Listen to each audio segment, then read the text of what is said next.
Over and over, we have people surprised when government becomes tyrannical or more totalitarian, more communist, and they often lament and say something like, "How did this happen? How did all this come to be?" And I believe we can simplify the causes to three things.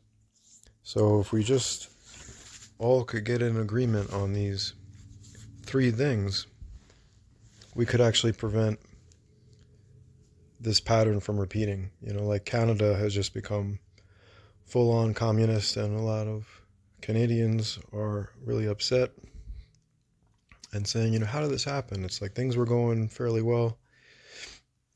But what they weren't taking into consideration is that they were just feeding the beast the whole time. And so this escalation was actually inevitable. This escalation to, communist totalitarianism, where they disarmed all nonviolent people and have been going against free speech and pushing medical tyranny to an extreme, and freezing people's bank accounts that are just speaking out against the government, full on communism. And a lot of them, like I said, are upset, but I don't think hardly any of them are really speaking for the real solution, which is based on these three things, these three key facts of life, of society, right? So the first thing to get is that taxation is actually not legitimate. So this idea that a group of people can commit extortion, which is what taxation is, it's taking money from people under the threat of violence, right? If you don't pay your taxes, we're going to harm you, first financially more, and then it escalates to we put you in a cage. And if you resist, we kill you, right? So it's under the threat of violence, under the threat of making your life much worse, that the collections are made, and they're made automatically, right? It's not like you can choose yes or no. It's just taken right out of your paycheck. It's just, added to your bill, every time you purchase something, etc. So this is just a huge, huge blunder of humanity to think that this is actually legit. It's not ethically sound for the simple reason that it is extortion, and extortion is abusive, and all abuse is evil all the time in every scenario. So if you think, well, we need some way to, provide for the collective, we need to pool our resources together. That's not bad thinking. Where people take the wrong turn is thinking, well, the way to do that is via extortion, right? We need to make the world a better place via abusive act. And so it doesn't actually work that way. God didn't create the world in a way in which you can actually go against his law, which is a law of love, and abuse is the opposite of love. He didn't create a world in which you can actually do evil and it'll create good, right? But that's the whole, basically, the whole socialist mentality and, theory is based on the idea that you can do that. You can actually, subvert or violate the rights of the individual for the greater good, right? This utilitarian viewpoint. And it's just wrong. Like, if you look at it on the small scale, it's clearly wrong. It just kind of becomes mystified in people's minds when it increases to a larger scale and you start talking about countries, and it's like, oh, I guess now it's okay. No, it's still wrong, just like it would for your neighbor to commit extortion against you. Even if your neighbor said, oh, I'm going to do some nice things for you, but ultimately I get to decide what I do with your money that I take every week or every month. You would still say, no, it's not right. If you want to do something helpful for me, you can ask me, what I need help with, and, I'll let you know if there's something you can do. Or, but the idea that you can just take money from me automatically over and over and over again for my entire life, and then, do what you want with it. And, maybe I can send you letters voicing my opinion, but ultimately you get the final call on what to do with the money. People wouldn't accept that, and they don't accept that, right? This isn't a commonplace thing. There's because it's considered criminal, right? It's not commonplace because it's recognized as unethical and criminal, right?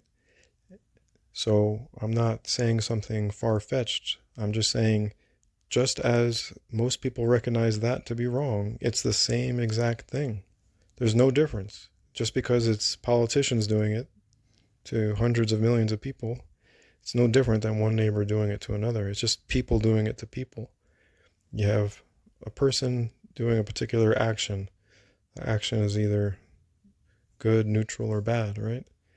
So through propaganda and indoctrination, mainly, indoctrination, which goes hand in hand with propaganda, that's what you're being indoctrinated with, people think that it's somehow legit. So this is number one of the three things that cause the cycle to repeat over and over and over again, is this idea that taxation is legitimate, that, hundreds of years ago, a group of a few dozen, let's just say 100 people got together and said,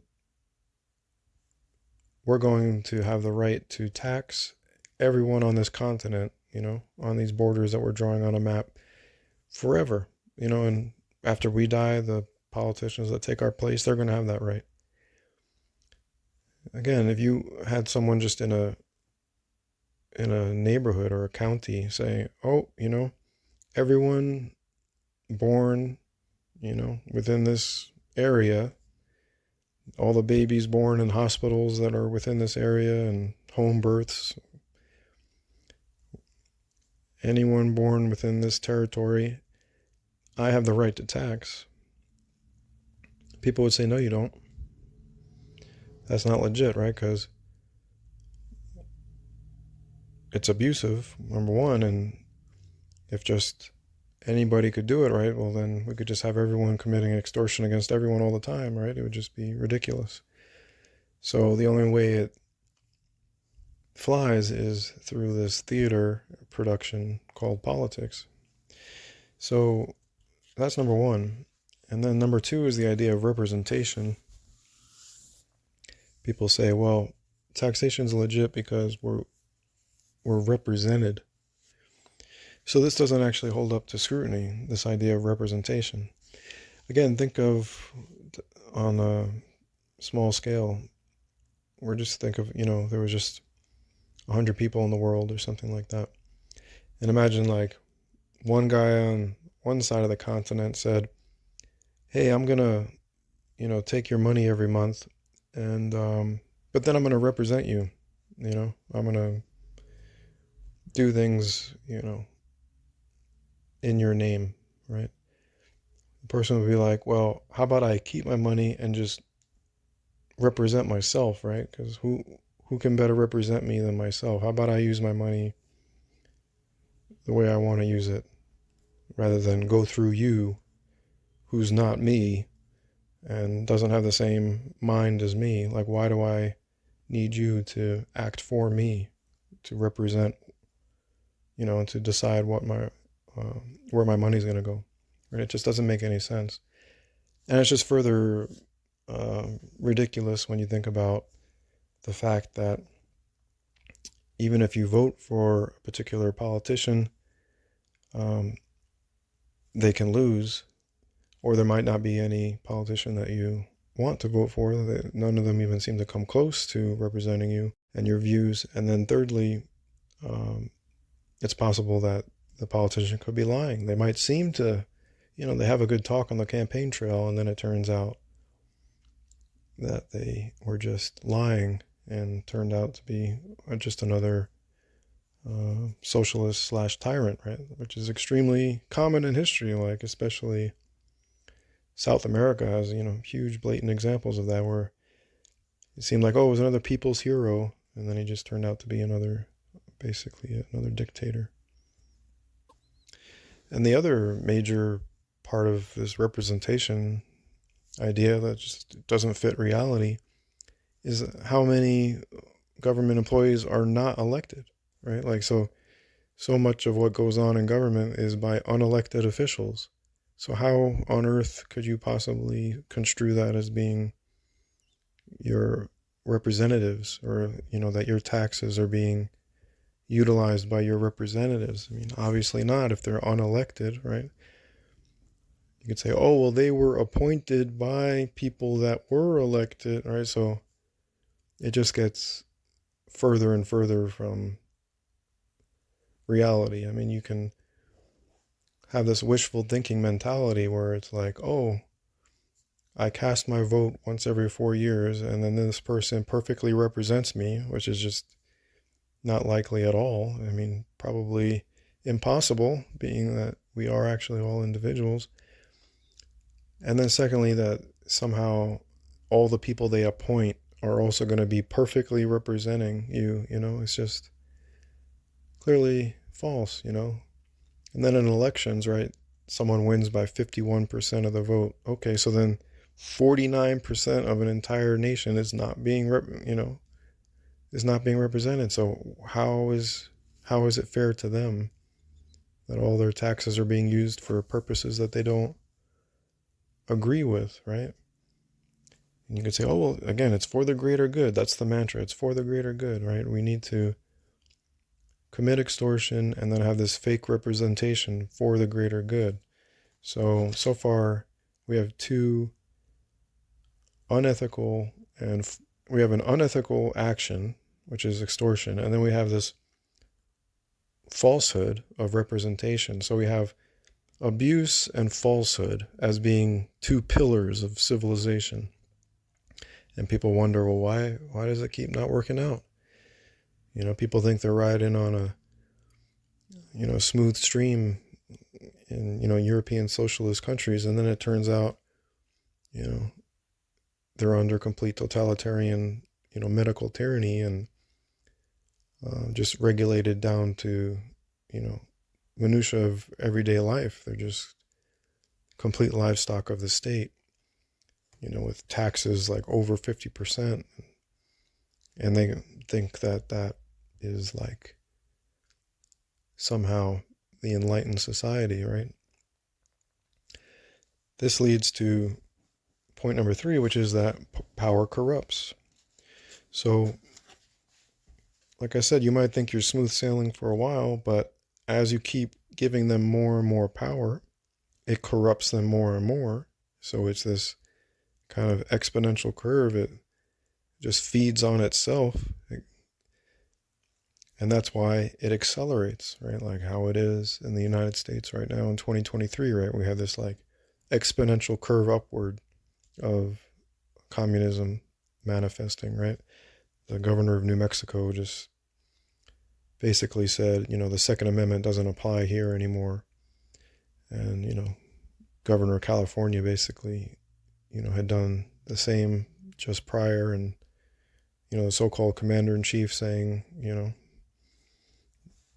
just outright he's against, the right to keep and bear arms, which means to own and carry, in case you didn't know what those words meant, 150 years ago or so.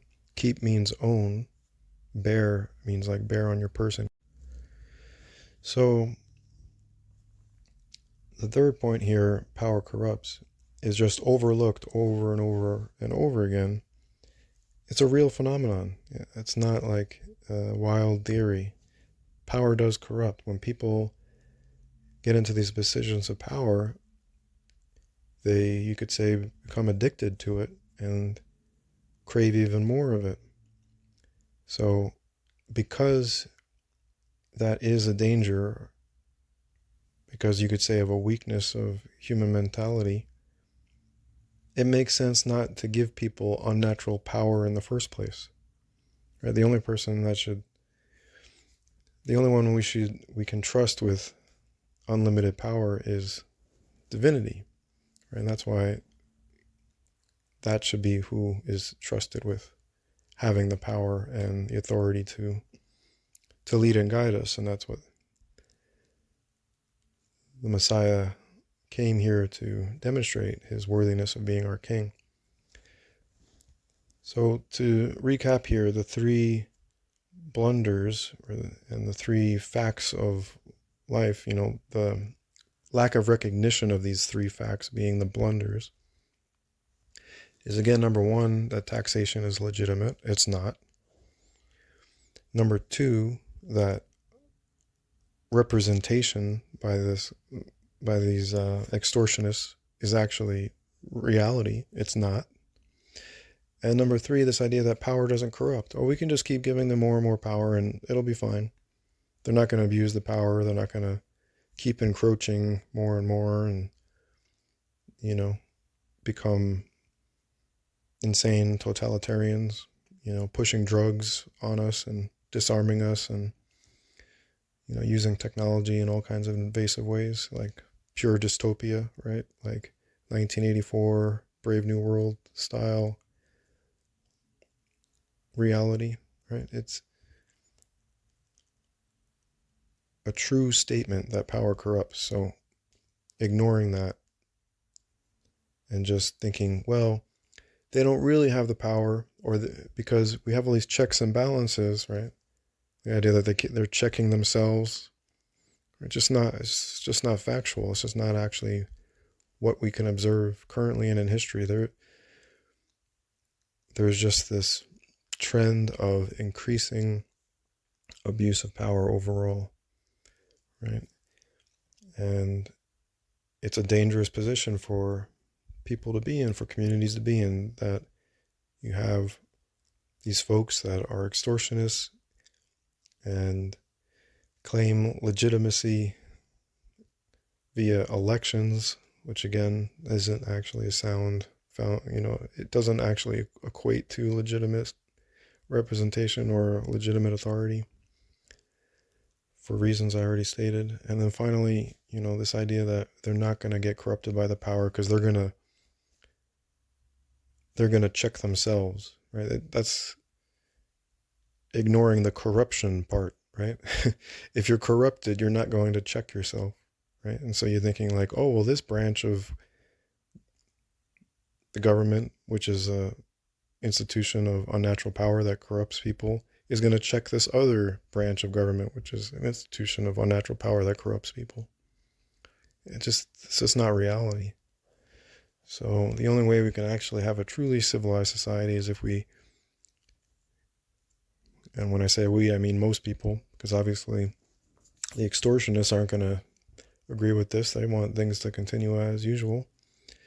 And those that are just completely, brainwashed and idol worshippers of these false authorities aren't going to agree. But if most people agreed that, yes, taxation is just extortion and that's a form of abuse and so it should never be accepted, period, that would be a huge leap forward for humanity. And second, if this idea that such a institution puts on these elections every now and then, it equals representing everybody. If it was recognized that that's just false, that would be another huge leap forward. And then finally, real recognition that power does corrupt. And if all of these three facts were taken into account, we wouldn't get into this mess in the first place. We would have individuals as autonomous beings and a recognition of the non-abuse principle being paramount. And so therefore, individuals should have voluntary relations and no extortion should be accepted just because a certain group of people, put on this theater show and call it, representation. And then we wouldn't have these positions of unnatural power that corrupt people and make them even more abusive than they were from the start. So that's how we could actually get back to a civilized society, so to speak. That's how we could avoid this pattern from continuing to repeat, and stop seeing the world just become more and more this farm for humans controlled by so-called elites. All right, thanks for listening.